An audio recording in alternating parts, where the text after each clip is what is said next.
Srimati Kiranavali Vidyasankar, thank you for taking the time out to speak with us. Thank you.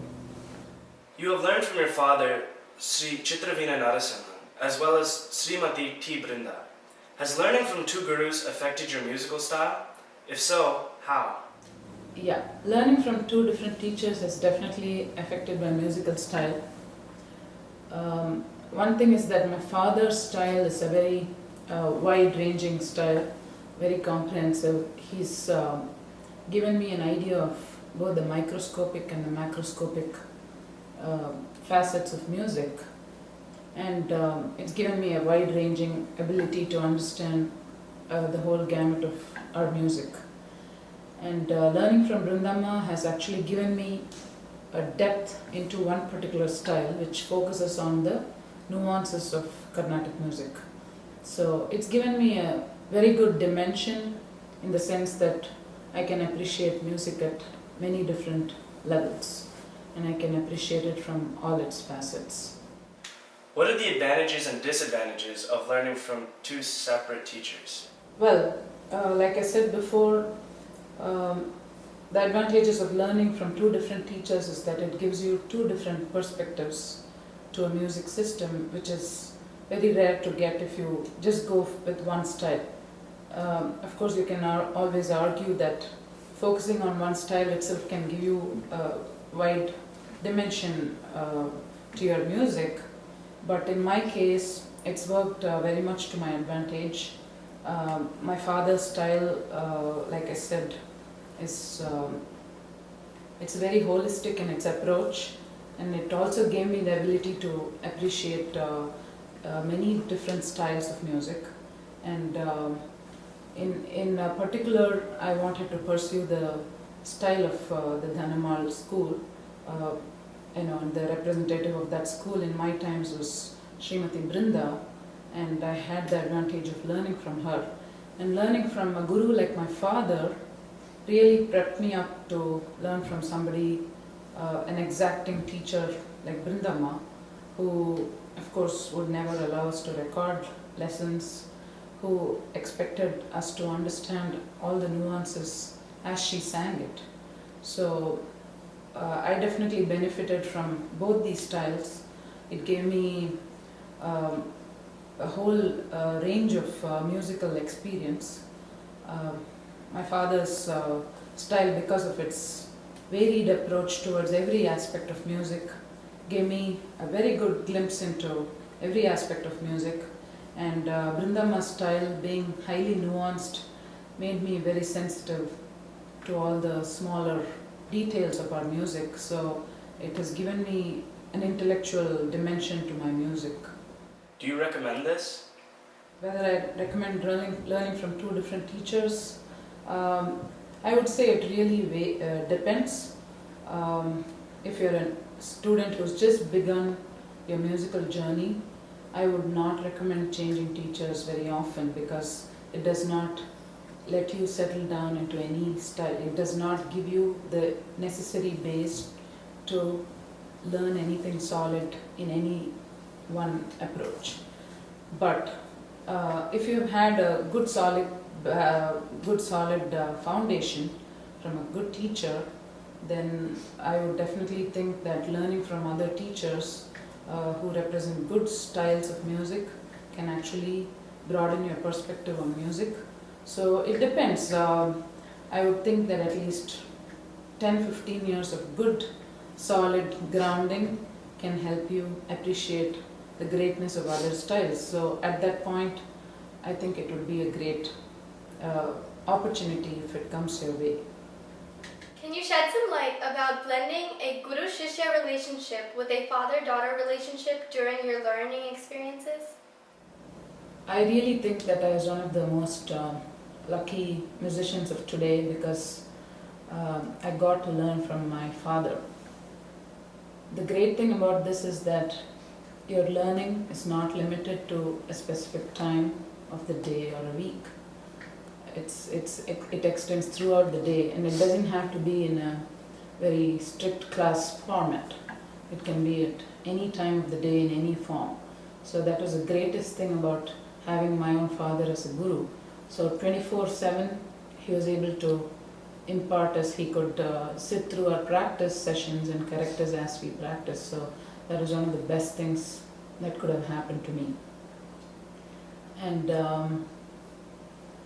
as far as a father-daughter relationship goes, sometimes the boundaries are very clear. I never know sometimes whether he's being a father or a guru, but you know, but when I always think back, I think that I would not trade this relationship for anything else. I really like the multi-dimensional way this relationship is. And my father is a constant presence in my mind. There's not a single day when I don't think of him at least 100 times. So I think that's what greater bond can a parent and a child have, right? When the parent occupies so much of your mental and emotional space and occupies your intellectual thinking as well. I think that's the greatest possible bond you can have with a parent, and I really consider myself lucky to have that. Do you think Carnatic music has been evolving since it came to the United States? If so, has it been beneficial or detrimental to the art? I definitely think Carnatic music is evolving at a rapid pace in the United States, especially in the last 10 years.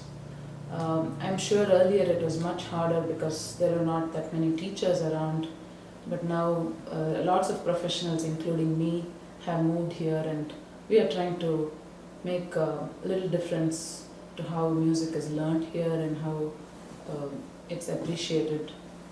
And I think the internet has played a big role in how music learning has happened now. First of all, students can learn from any teacher in India via Skype now.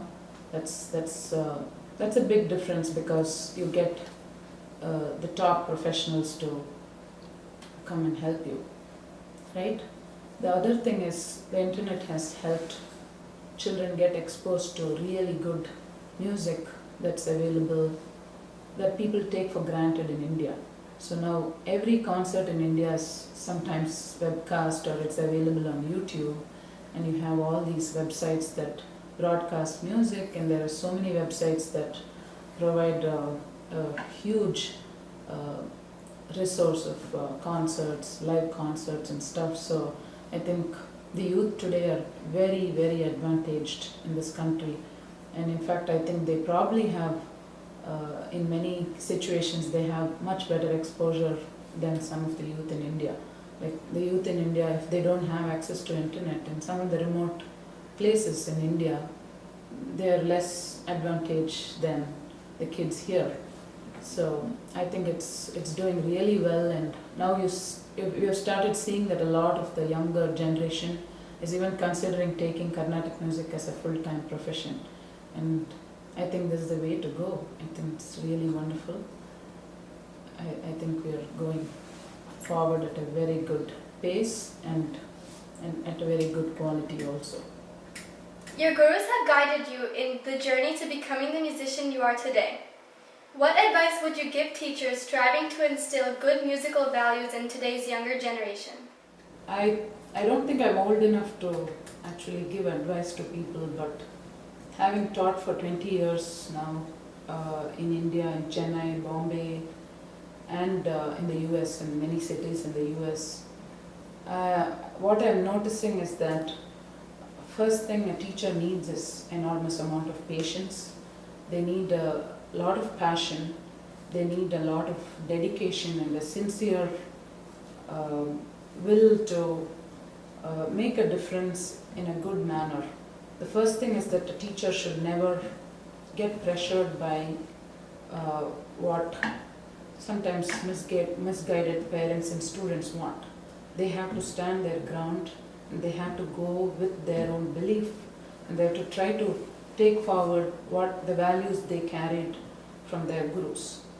So when I talk about pressures, what I mean is there are always people who want to learn music just to show off. They want to be performing at different events. But it's up to the teacher. I think it's the duty of the teacher to actually guide the parents as well as the students and tell them that performing should not be the end. It's only one of the byproducts of the entire musical journey. Secondly, I think the teachers have to play a big role in setting the standards in any community among each student as well as the collective group as a whole.